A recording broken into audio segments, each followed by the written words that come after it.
Então, galerinha, nós vamos falar sobre a trama de The Witcher, sensacional, uma série aí da Netflix.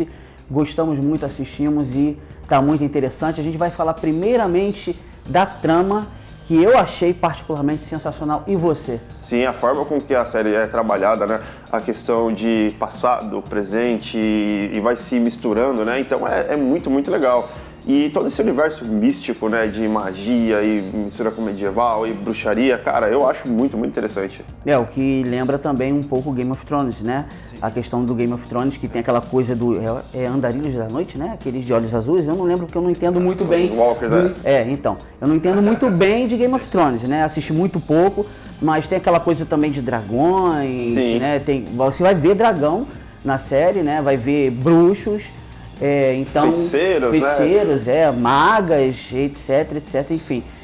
Esse universo todo místico é muito interessante, sempre foi. Eu, particularmente, sempre assisti essas coisas. Assisti Sabrina, né? Aprendiz de Feiticeira, assisti Vampire Diaries, que também tem, bruxos também. Mas as pessoas estão sempre tentando comparar tudo que é feito com o quê? Com Game of Thrones. Com Game of Thrones. Mas não é assim, apesar de ser um universo parecido e retratar um universo parecido, a série ela tem uma linha de roteiro completamente diferente, né? Uma linha realmente dramática completamente diferente, não dá pra comparar. Tem também a questão, não sei se de orçamento, sabe? Porque a gente sabe que a Netflix tem um grande problema de que quando a série é muito grande, o orçamento é muito grande, eles acabam tendo que cancelar. Então eu acho que eles limitaram isso um pouco em The Witcher, apesar da série visualmente ser muito bonita, você não tem, tipo, diversos episódios que são épicos, assim, sabe? E em Game of Thrones você tem vários, apesar de que foram muitos anos de Game of Thrones, né? São 8 temporadas, né? Não dá pra se comparar com a primeira temporada de Witcher. The Witcher que tá começando, né? Mas eu acho que a grande diferença é isso, em proporções, assim, de coisas de elenco, sabe, de elenco de apoio, você nota que é um pouco mais reduzido em The Witcher, isso. Mas a questão de efeitos especiais, ambientação e atuações, né, Henry Cavill, né, então o que de repente eles não gastaram tanto para deixar a série grande demais, eles investiram em outras coisas, né. Enxutaram um pouco para poder fazer esse negócio que você está falando da questão do orçamento, que como nós já comentamos na live de ontem, praticamente, que o Marco Polo tá aí, é um exemplo de que cancelaram a série porque o orçamento era demandava muita grana, né? As locações eram caríssimas. Diversas locações e até quantidade de exércitos, né? Se você vê acho que no quarto episódio, eu não lembro. No quarto não, no primeiro episódio, quando na parte da guerra, né? Eu não lembro bem. Assisti agora na madrugada, gente, enfim, então rola um delay, tô aqui no Rio de Janeiro, enfim. Até a questão da batalha, né? Você vê que é um exército bem reduzido, comparado até com outros episódios de outras séries que precisam retratar exércitos, inclusive Marco Polo, porque Marco Polo, em todas as cidades e países que eles passavam, sempre a população era gigante, os exércitos gigantes, entendeu? Então você não vê isso tanto em The Witcher, a não ser no episódio final que você vê um pouco mais, né? Também teve nos dois primeiros aquela batalha, né, entre dois exércitos, um enfrentando o outro, e o que você está falando é o que já fazem com Vikings, né? Que o Vikings você vê que tem batalha, mas aquela batalha muito pequena, né? Você sabe que está invadindo, a Escandinávia está invadindo a questão da Europa ali, que não é a parte do norte europeu, mas a Inglaterra, né? Tá invadindo, mas você vê aquela coisinha limitada, sei lá, bem reduzida, 100 soldados, 200, eles falam que são milhares, mas você só vê a batalha acontecendo ali naquela meiuca, né? E já em Game of Thrones já é diferente, é uma coisa totalmente épica, proporções épicas de quantidade de pessoas sendo contratadas, até para como você pega aquelas pessoas que só estão ali só para poder fazer aquele papelzinho de aparecer, mais nada, figurante, né? Só tá ali para figuração. E em The Witcher já não acontece tanto isso. Tem menos. Aí assim, menos. A diferença também em relação à própria trama, né? É uma história completamente diferente. Apesar de que você tem ali também a parte política dentro da série, né? A parte interna de reino e de comando e de essa parte mesmo dos magos, né, que tem a sua própria instituição, que ajudam a comandar os reinos, e você tem também essa parte política, mas não é trabalhado da mesma forma, né? Então, É o mesmo universo, né? Um universo parecido, mas são séries completamente diferentes entre si. E a série também The Witcher ela é baseada no livro e no game. Nós não lemos o livro, tá? O Leandro jogou o game, só que a gente tentou assistir, principalmente eu, né? Eu fui assistir sem ter esse parâmetro mesmo, porque a maioria das pessoas vão assistir sem parâmetro nenhum, porque tá lá, série original Netflix. Aí meu tio de 50 anos vai querer assistir, precisa ler o livro, precisa jogar o jogo? Não necessariamente, mas precisa de ter uma atenção enorme com tudo que acontece. Sim. Porque existe a questão dos 3 pontos de vista que a série é contada, né? O da Ciri, o da Yennefer e o do próprio Geralt de Rivia. Então, chega lá, no início é contado do ponto de vista dele, aí chega lá na frente, depois da Yennefer, e depois por consequência de tudo, né? Porque tem que existir uma zona de convergência. Os 3 têm que, entre aspas, se encontrar, se adotar. Você só confundiu. A Yennefer aparece no segundo episódio. Então começa contando do ponto de vista do Geralt, da Ciri, e aí depois entra na Yennefer. E tudo bem, mas aí a pessoa tem que ter muita atenção nessa questão de que, eu vou assistir, mas eu preciso ter lido o livro, tudo que é baseado em algum livro, bem ou mal, você precisa de ler. Eu acho que para sua experiência ser mais completa, mas não é obrigatório. Exatamente, é o que acontece com os filmes de heróis. Eu vou ver Homem de Ferro, mas não necessariamente eu li HQ do Homem de Ferro, e nem por isso a pessoa deixa de gostar. E eu acho que também um ponto importante nisso, até o próprio protagonista, que é o Henry Cavill, assim, entendeu? Quando você traz um ator deste porte para uma série, você acaba popularizando, porque muitas pessoas que não têm a menor ideia do que era The Witcher, mas conhecem o Henry Cavill por Missão Impossível, por Superman, Liga da Justiça, sabe? The Tudors, né, que ele também fez. Então, as pessoas já vão buscar assistir essa série pelo artista, já vão buscar pelo streaming da Netflix, que é um streaming mundialmente conhecido. Então, não dá pra você pegar e falar, essa série foi feita por fãs, sabe, pra fãs. Eu detesto essa palavra, porque se você acaba nichando. Se você nicha num serviço global dessa forma, você tá dando tiro no seu próprio pé, entendeu? E a gente sabe que nesse caso a Netflix não fez isso, porque já tem segunda temporada garantida. Então tinha que ser uma série que agradasse a massa como um todo e também agradar os fãs. Então eu conversei com algumas pessoas que leram o livro e jogaram o game, assim como o Leandro, e tem muitas coisas similares, muitas similaridades entre as obras, mas é uma obra que ruma ao seu caminho próprio, entendeu? Bem ou mal nicha, já começa por aí, porque é uma série épica, não é todo mundo que gosta, né? Então tem aquela pessoa que gosta da série de comédia, aí tem aquela que gosta de um épico, mas que não com bruxaria, por exemplo. O Marco Polo, a gente não vê isso, né? O Vikings, a gente vê aquela coisa de curandeiro, ou então do cara tendo a visão, mas ali você vê efeitos especiais que... Tipo, quem não curte o próprio Game of Thrones porque tem os andarilhos, tem dragão, não vai querer assistir. Não é baseado em fatos supostamente reais, igual Vikings, né? Que muitas das coisas aconteceram, outras não. Né? Dizem aí que Ragnar é uma lenda somente, outros têm livro. Eu acho que é muito mais inspirado em fatos reais do que baseado, né? Então, no caso, o The Witcher é mais ou menos assim. Então, mais ou menos assim não, é o contrário disso, né? Ele já não é baseado... na questão de contos reais, está lá no livro. Inclusive eu li de que o escritor do livro, ele não era uma pessoa profissional para escrever, então por isso que a série, por mais que ela tenha sido baseada no livro, foi tentando consertar os erros que supostamente tinham no livro, ou que ele achava que tinha no livro, e não ficou dessa forma que as pessoas, como você falou, né, perguntou às pessoas que leram o livro, algumas estão super satisfeitas, outras nem tanto, é aquela coisa, né? Sempre divide opinião, né? Sempre divide um pouco de opinião. Eu não posso dizer que tenha fanservice, porque justamente não li o livro. Preferi não ler? No caso não li o livro. E do jogo eu posso dizer que há um pouco de fanservice, mas a questão do livro eu não posso garantir. Então é aquela coisa que você vai ficando, tentando ver.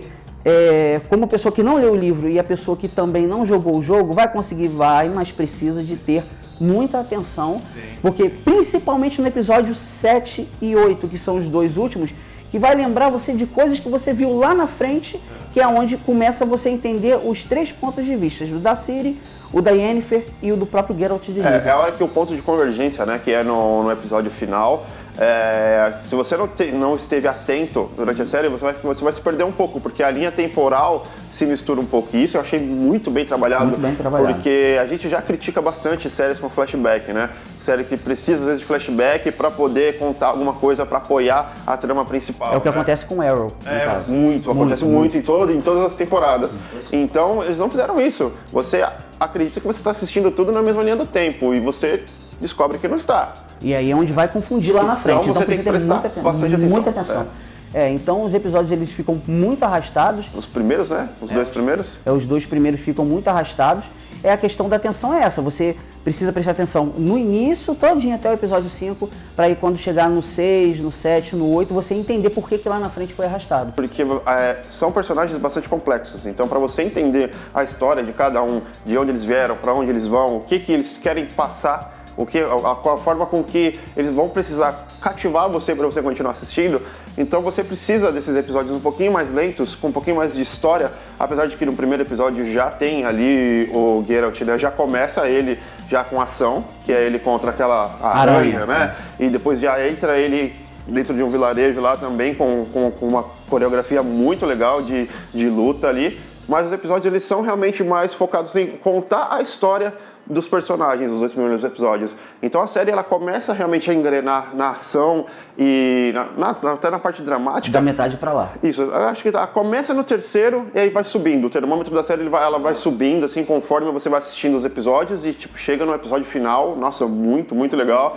Um episódio final que você já tá torcendo pro personagem, você já quer que o vilão morra, você já torce, né, para que as coisas deem certo. E existe a trama principal, né, que é o ponto de convergência dos personagens principais lá na frente, e tem as subtramas em cada episódio, né? Porque como ele é um caçador de recompensas, então a cada episódio tem que meio que uma recompensa para ele ir atrás, para ele poder resolver. Então é trabalhado dessa forma e vai só crescendo, né? A série ela ascende, né? Então eu acredito que essa questão da segunda temporada tá garantida justamente porque na questão da edição eles viram que ficou muito grande a série, né? Porque não tem lógica você ainda vai estrear a série, né? Já garantindo a segunda, se aí você ainda não sabe o termômetro. Então tem mais episódios já gravados. Prontos, né? Já tá tudo pronto, certeza. Foi a questão, eu lembro de filmes, inclusive, igual Piratas do Caribe, que fizeram parte 1 e parte 2, já tinham garantido a segunda parte.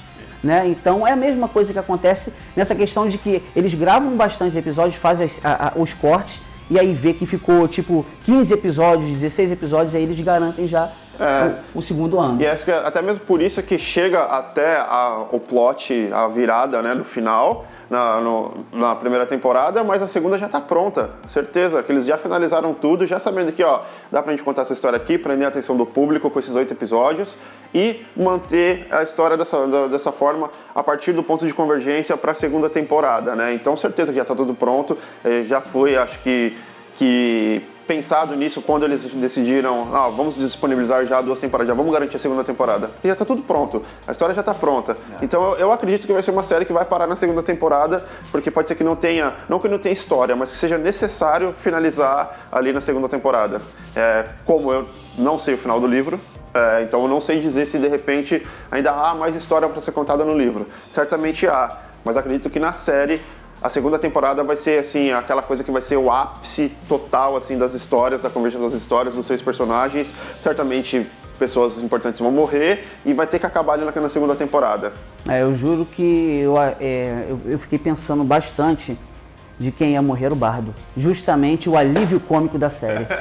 O alívio cômico da série, cara, é o Bardo, ele é um rapaz que utiliza um bandolim, fica cantando durante a série, é quem diverte, diga-se de passagem, porque a série ela é sombria, né? Mas precisa de ter aquele alívio cômico, porque eu não consegui ver o Henry Cavill, na verdade, com uma expressão muito boa, uma atuação tão boa assim. Mas é que o próprio Geralt do game ele é assim. Ele é assim, mas eu ainda não senti ele como Geralt mesmo. O visual tá perfeito, mas a questão da atuação eu já não achei ela tão grandiosa assim não é tão no convincente, geral. né? Não é tão convincente. Então, para contrabalancear aquela coisa de que o cara é bem sombrio, né? Bem dark, a série em si ela é sombria, para dar aquela questão de alívio cômico que tem os anõezinhos, né? Que ficaram lá diga-se de passagem, travados. Não vou contar mais nada do que vocês ficaram parados assim, cara, como eu ri com aquela cena. E a questão do Bardo, que ele tenta contrabalancear esse lado sombrio. Bom, eu vi somente ele, gostei muito, entendeu, dessa parte. E as atuações estão muito boas, mas eu achei que o do Henry Cavill não ficou tão convincente assim. E eu assisti legendado e a parte de som que eles trabalharam, a mixagem de som, ficou muito boa. Você escuta ele falando, você realmente vê o Geralt, né? Do game. Então eu achei muito interessante isso. Agora você que assistiu dublado, talvez você tenha sentido um pouco menos ainda essa questão do personagem, da entrega do personagem, né? Do ator personagem para poder dar vida ao Geralt, né? Porque você sabe, é uma atuação em cima de uma atuação, né? Apesar de que Guilherme Briggs, né, é um dos maiores dubladores do nosso país, é uma das joias da dublagem que nós temos aqui. Mas às vezes pode ser que perca um pouquinho da finesse, assim, a essência boa, a essência do personagem pode ser às vezes que você perca um pouco. É igual você ver um filme, né? Você se desesperou quando eu falei pra você que eu assisti o Coringa dublado. Verdade. Entendeu? A risada, por exemplo, que é uma coisa... eu não vou me prolongar muito nisso não, mas eu quero dizer que a questão da dublagem, eu acho que no Coringa, por exemplo, não era necessário dublar a risada dele, porque era o principal do filme. E o dublador foi lá e fez a risada dele, né? E a questão que você está falando do Guilherme Briggs, ainda assim, eu não senti ele tão bem assim. E a dublagem, cara, veio uma coisa na série que, chega a ser ridículo na dublagem. No momento, é uma questão, eu vou ter que contar essa cena, porque vai ser um spoiler, mas não tem como eu dizer o que aconteceu. Mas, quer dizer, a palavra que foi utilizada sem dizer o que aconteceu. Estava o Geralt junto com a Yennefer numa banheira, praticamente tomando banho os dois juntos lá, claro. Estavam numa banheira, tinha que estar tomando banho. E de repente ela pergunta pra ele, os bruxos são tão bem dotados assim? Simplesmente ele fala a palavra enquete. Enquete. Eu ainda não fiz uma enquete sobre isso. Pô, pelo amor de Deus. Pelo amor de Deus. Então eu acho que tem algumas palavras que não deveriam de ser utilizadas, né? Eles deveriam de repensar, não sei quem aprovou isso. Não cabe com a época, não é condizente com a época, né? Não cabe. É questão de direção, às vezes, né? O diretor, às vezes, colocou, enfim. E sabe que muitos dubladores, eles acabam improvisando bastante, né? Mas não sei se foi isso. Não sei se foneticamente ficou melhor falar enquete. Mas a gente sabe que esse é o grande, às vezes, problema da dublagem, né? A gente sabe que, às vezes, a legendagem já muda algumas coisas, né? Pra gente poder entender de uma forma mais fluida na nossa língua, né? E aí a dublagem faz isso em cima disso, sabe? Então é atuação em cima de atuação e tradução em cima de tradução. Então a questão da dublagem, ela realmente se faz necessária, até na questão de inclusão de pessoas que não conseguem assistir legendado, que têm dificuldade de ler legendado ou não sabem até mesmo ler, sabe? Você precisa incluir essas pessoas dentro desse universo. Tudo bem, mas achasse um sinônimo para enquete? Sim, entendeu? Sim. Você não poderia utilizar a palavra nem pesquisa. Eu ainda não fiz essa pesquisa. Entendeu? Então tinha que achar um sinônimo para a palavra, algo que para a época coubesse ali naquele contexto, entendeu? De que, pô, eu ainda não perguntei a meninada toda, a mulherada toda, o que elas, se elas acham que eu sou bem dotado, entendeu? Poderia ser assim. Eu me interroguei, essas buscas, eu não verifiquei, não, né? A própria palavra interrogar, não sei se antigamente também existia. Existia tortura, então talvez interrogatório talvez existisse, né? Então, tipo assim, achasse um sinônimo para isso, utilizar enquete, a pessoa às vezes vai passar despercebido, entendeu? Porque tá lá assistindo a série, tá prestando atenção na trama, em si no que tá acontecendo, e a dublagem em si, a palavra, ela não vai pensar, pô, lá em 1173, 1200 e pouco, não existia essa palavra, entendeu? Então eu acho que a questão da dublagem pecou em algumas palavrinhas, mas aí não é o dublador, e sim a questão da produção, a Netflix aprovou, não interessa, então se tá aprovado para eles tanto faz, mas talvez eles nem perceberam isso, porque não é possível. Não é possível. A palavra enquete não é possível. Enfim, eu acho que, tirando isso, ficou tudo excelente, né? As vozes ficaram muito boas. Para mim, só pecou em algumas palavrinhas ali, outras aqui, mas, por mim, a voz em si do Guilherme Briggs está muito boa. Porém, não passou a questão que você falou, né? A essência em si do ator e da interpretação dele. A gente sabe que é possível disso acontecer com dublagem, né? Se é possível de acontecer com a atuação, Imagina então com a dublagem que é, assim como eu comentei. É uma segunda atuação. É uma atuação em cima de uma atuação. Então, bom, mas no demais, a série ela é muito boa. Ambientação, efeitos especiais, figurinos excelentíssimos. Nossa, um detalhe assim, alguns detalhes que você percebe assim da roupa, cara, que você fala, caramba. E os efeitos especiais, eles são pontuais. Sim. Não ache que vai ter toda hora, a todo momento, que não. E aquela coisa que eu falei pra você, a série iniciando, ela é muito sombria, depois ela pega cenários mais claros e depois fica tudo escuro de novo. O último episódio faz bem isso, né? Porque a lembrou, inclusive, Game of Thrones. Lembrou Game of Thrones. Lembra bastante coisa a série, né? Tem momentos que você lembra um pouco de Harry Potter, tem momentos que você lembra um pouco de Senhor dos Anéis, então, por isso que eu falo que é injusto você querer comparar com Game of Thrones, sendo que existem diversas outras obras, né? As pessoas fazem, é inevitável fazer a comparação, até mesmo porque acabou recentemente Game of Thrones, né? Mas é uma série diferente. Muito boa e é tudo quase que impecável, assim, sabe? Só esses detalhes que a gente comentou aqui que de repente desagradaram um pouco, mas a série é espetacular. Eu aguardo ansioso para a segunda temporada para poder saber qual que vai ser o desdobramento, né, do final da primeira. Então, olha, é uma série que vale muito a pena ser maratonada, vale maratonar. Sei que são 8 horas ali, mas você ali acorda de manhã e tal, toma seu café. Ou não dorme igual a gente. Mas a gente não dormiu para poder assistir a série, tivemos que maratonar. Mas valeu a pena. Valeu a pena. Então é isso, galera. Vamos encerrando esse vídeo por aqui. Peço, por favor, inscreva no nosso canal. Dê um like aqui embaixo, ajuda a gente aí, compartilhe o vídeo com seus amigos e fiquem ligados aí para os próximos vídeos e até o ano que vem, né? Até o ano que vem, 2020, a gente vai estar trazendo novos vídeos para todos vocês. Eu em games, inclusive Pança Louca, não se esqueçam de mim, tem bastante gameplay aqui no canal. Vai lá, assiste os vídeos, tem bastante jogos. Inclusive, eu vou tentar estar trazendo aí o gameplay do The Witcher 3 pra galera que vai assistir a série, pra estar dando uma olhadinha aí no game. Vou mostrar alguns boss, alguns chefes aí. E aí, é isso, em 2020 a gente se encontra de novo aqui no canal. Exatamente. Então, até a próxima. Valeu! Falou!